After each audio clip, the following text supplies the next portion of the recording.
Bienvenue au bulletin d'information de Magnificat TV consacré à l'actualité de l'Église. Nous sommes mercredi 14 avril 2021. Voici les titres.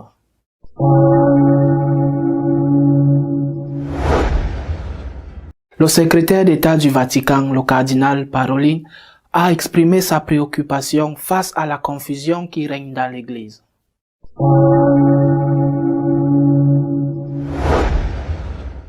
Bien qu'ils comprennent des femmes et des laïcs, les pasteurs luthériens en Allemagne ont diminué en nombre, encore plus que les prêtres catholiques.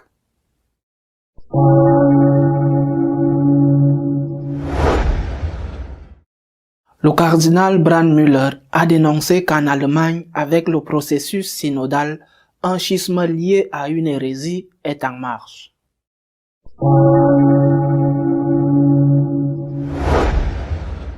Le secrétaire d'État, le cardinal Parolin, a exprimé sa préoccupation face à la crise que l'on vit au sein de l'Église qui menace de rompre l'unité. Dans une interview accordée à la chaîne Coppe, le cardinal Parolin a évoqué entre autres la situation interne de l'Église.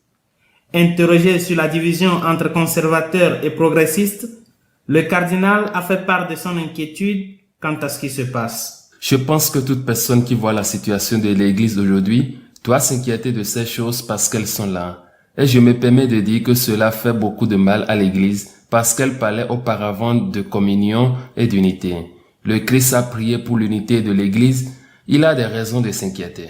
Je pensais, ajouta le cardinal, que le problème vient probablement du fait que le pape met beaucoup l'accent sur la réforme de l'Église et il y a beaucoup de confusion sur ce sujet parce que la réforme de l'Église doit considérer les différents aspects et il n'y a pas beaucoup de clarté sur ces aspects. Il y a un niveau qui ne peut pas être changé. La structure de l'Église, le dépôt de la foi, les sacrements, le ministère apostolique. Tels sont les éléments structurels. Mais il y a toute une vie de l'Église qui peut être renouvelée. Le Concile lui-même le dit. Dans sa vie, parce qu'elle est faite par des hommes pécheurs, elle a besoin de se renouveler continuellement. Parfois, ces divisions et oppositions naissent de la confusion de ces niveaux. On ne parvient pas à distinguer entre l'essentiel qui ne peut pas changer et ce qui n'est pas essentiel qui doit être réformé, doit changer selon l'esprit de l'Évangile. En réfléchissant, je crois que c'est là la racine du problème, a-t-il conclu.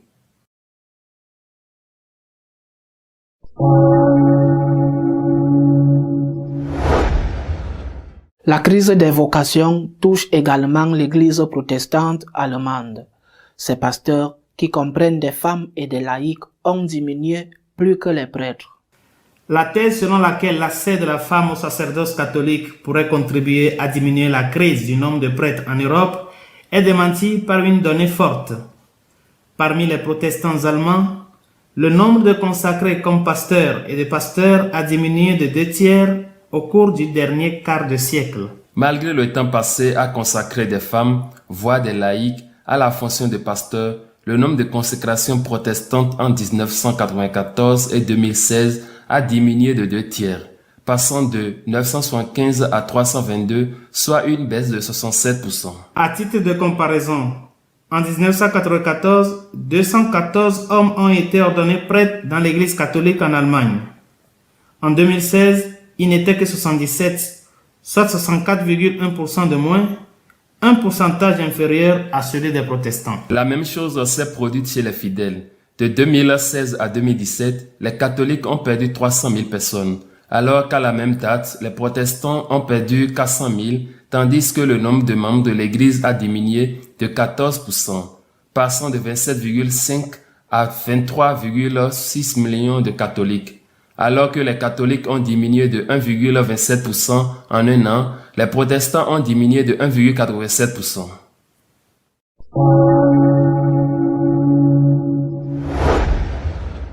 Le cardinal allemand Brandmüller, considéré comme le meilleur historien vivant de l'Église, a dénoncé un schisme et une hérésie en Allemagne. Le cardinal Brandmüller a affirmé que le schisme en Allemagne a déjà commencé. Techniquement, on peut parler de schisme quand il y a un processus en cours qui conduit à se séparer de la communion hiérarchique du pape, a-t-il dit. En termes simples, Le schisme est le refus de la communion hiérarchique de l'évêque avec le pape, ce qui se passe sous nos yeux.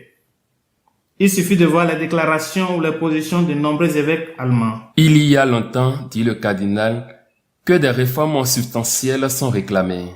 Par exemple, en ce qui concerne le célibat sacerdotal, l'ordination des femmes et la bénédiction des couples homosexuels. L'exigence la plus urgente concernant ces réformes vient surtout des fonctionnaires du catholicisme organisé. Il faut prendre garde à ne pas confondre deux aspects, le schisme et la dissidence au niveau doctrinal, car dans ce cas, il s'agit d'hérésie. Dans le cas allemand, nous avons ces deux aspects. C'est une situation implicite d'hérésie. Du point de vue dogmatique, ce qui se passe en Allemagne est à la fois un schisme et une hérésie, a-t-il ajouté. De son côté, un autre cardinal allemand, Müller, qui fut préfet de la doctrine de la foi, a assuré dans une interview que ceux qui dirigent le synode allemand ont plus peur de la doctrine catholique que le démon de l'eau bénite.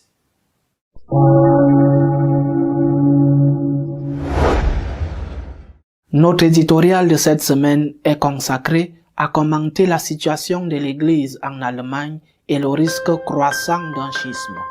Dans la patrie de Kant, certains tuent à nouveau la raison. Ils tuent la raison pure et la raison pratique. Ils tuent la raison pure parce qu'ils n'apprécient pas ce que dit la raison pratique. En d'autres termes, ils veulent changer le dogme parce qu'ils n'apprécient pas les conséquences morales et éthiques de ce dogme.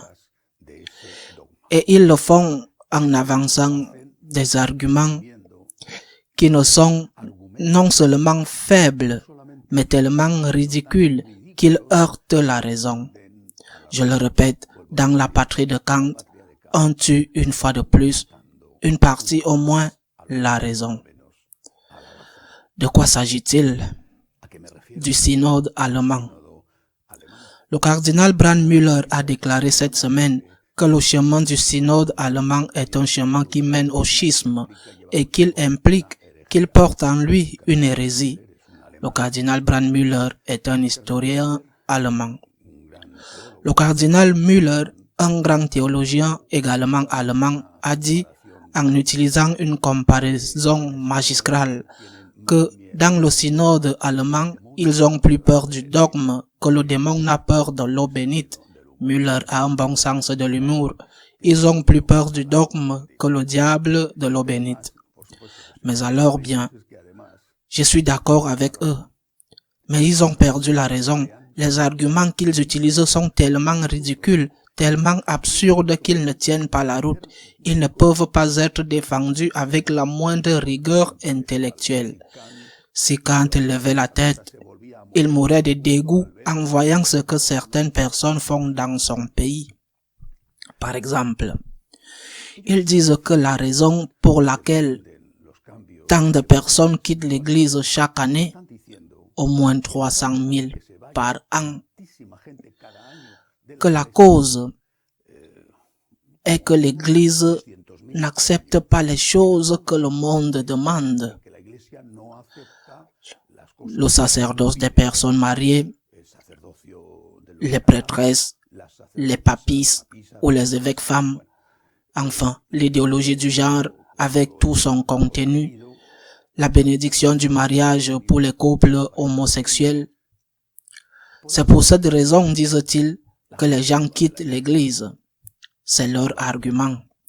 Ils ne cessent de le répéter ces derniers temps. Mais si c'était le cas, la logique, ce que dit la raison, c'est que ces gens, ces catholiques qui quittent leur église, iraient à l'église luthérienne, parce que l'église luthérienne a, bien sûr, des prêtres mariés, mais elle a aussi des prêtres hommes et femmes, homosexuels, gays ou lesbiennes, qui vivent avec leurs partenaires. Ils bénissent les couples homosexuels sans aucun problème. En d'autres termes, ce que l'Église catholique rejette et qui, selon les pères du synode allemand, est la raison pour laquelle les catholiques quittent leur Église de manière aussi massive, L'église luthérienne le fait. Il serait donc normal qu'en quittant l'église catholique, ils viennent grossir les rangs de l'église luthérienne et que cette dernière s'agrandisse chaque année. C'est ce que dit la raison, le bon sens. Mais ce n'est pas le cas et ils le savent. Et même en sachant cela, ils continuent à dire la même chose parce qu'au fond d'eux-mêmes, ils savent parfaitement qu'ils n'ont pas raison. Par exemple, en 2016, il y avait 23,6 millions de catholiques. Parmi les catholiques, là-bas, on les compte très bien parce que ceux qui ne payent pas ne sont pas catholiques.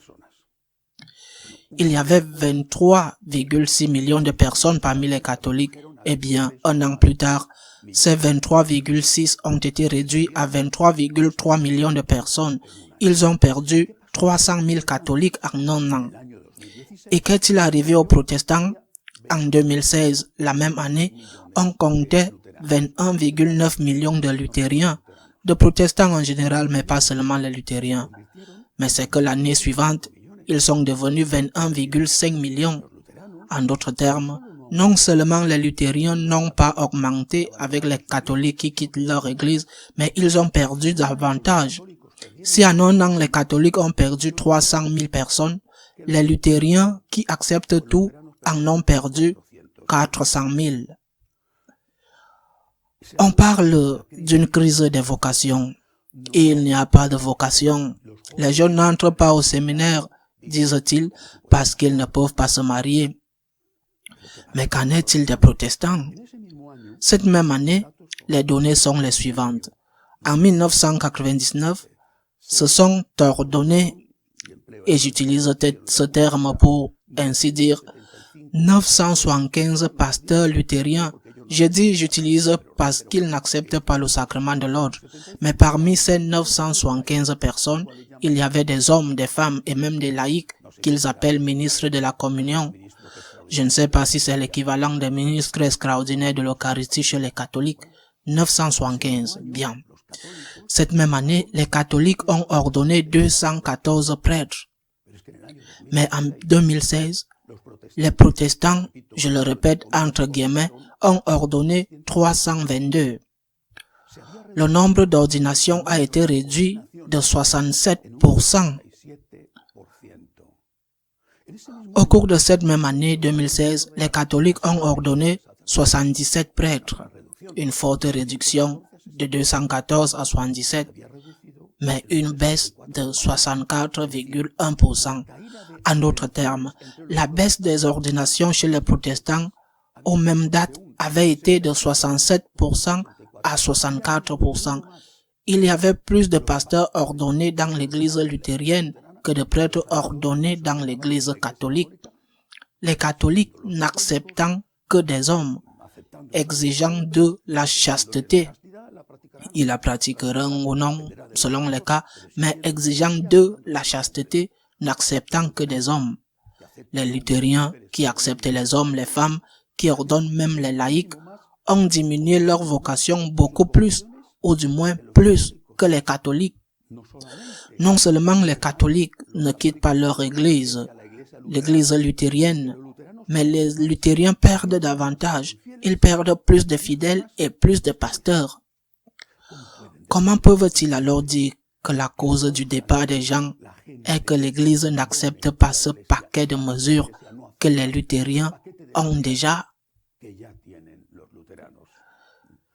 Je le répète, si Kant levait la tête, il mourrait de dégoût devant ce que certains font de la raison dans son pays.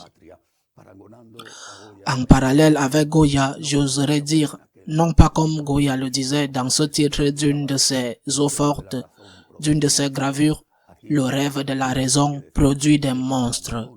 Ici, je pense que nous devrions dire que l'abandon ou la ridiculisation de la raison produit des monstres. En réalité, et ils le savent, la cause du départ des gens de l'église catholique ou luthérienne est l'impôt religieux. Ils leur demandent de payer une taxe. S'ils ne veulent pas que les gens partent, qu'ils parient, parce qu'officiellement ils doivent le faire.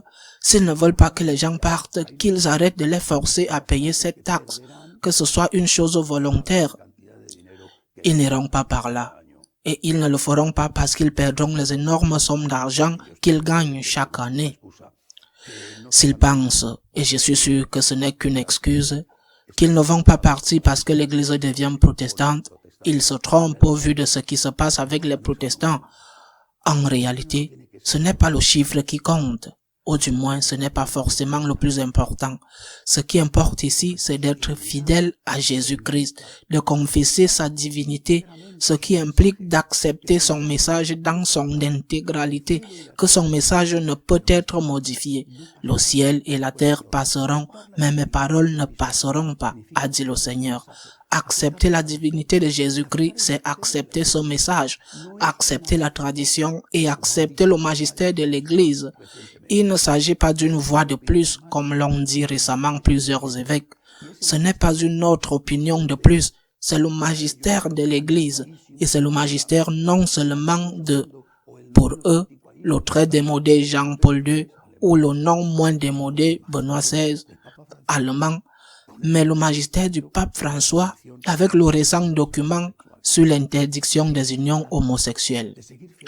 C'est de cela qu'il s'agit, de suivre fidèlement Jésus-Christ, de l'accepter comme vrai Dieu et vrai homme avec toutes les conséquences. C'est de cela qu'il s'agit. Et si cela est fait, alors je ne sais pas si les abandons vont continuer ou non. Bien sûr, cette raison est ridicule. Ce que je sais, c'est que ceux qui resteront aimeront leur Église et ils la soutiendront financièrement en faisant le sacrifice qu'ils doivent faire, sans se soucier de ce qu'ils doivent payer, parce qu'ils auront trouvé dans l'Église ce qu'ils cherchent, le chemin qui les mène à Dieu, le chemin, le salut qui les rapproche de Jésus-Christ à travers cette Église que Jésus-Christ lui-même a fondée. Le rêve de la raison, le délire et l'abandon de la raison produisent des monstres. En Allemagne, ils sont déjà sur cette voie. La voie synodale devient un abandon de la raison. À la semaine prochaine, si Dieu le veut.